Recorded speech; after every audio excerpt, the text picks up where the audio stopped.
রাসূলুল্লাহ সাল্লাল্লাহু আলাইহি ওয়াসাল্লাম ইরশাদ করেছেন, সালাসাতুন হারামাল্লাহু আলাইহিমুল জান্নাহ, তিন শ্রেণীর মানুষের জন্য জান্নাত হারাম।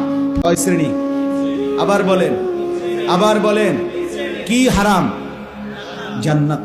নবীজি সাল্লাল্লাহু আলাইহি সাল্লাম বলেন, এক নাম্বার হলো মুদমিনু খামরিন, মদখোর, নেশাখোর, গাঞ্জাখোর, পুট্টাখোর, বাবাখোর, ডালখোর। এই হারামি তোর জন্য জান্নাত হারাম।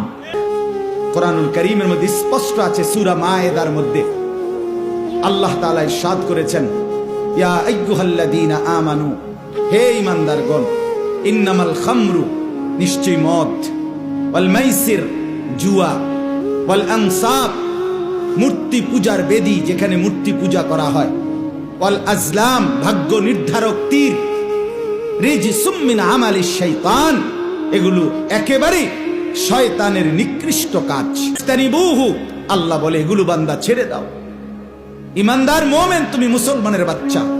এই যুবক ভাই, তোমার শরীরে পবিত্র মায়ের 2 বছর এক ইমানদার মা তোমারে দুধ খাওয়াইছে। তুমি সিনেমার নর্তকীর হাতে বড় হও নাই, তুমি ইমানদার মায়ের হাতে বড় হয়েছে।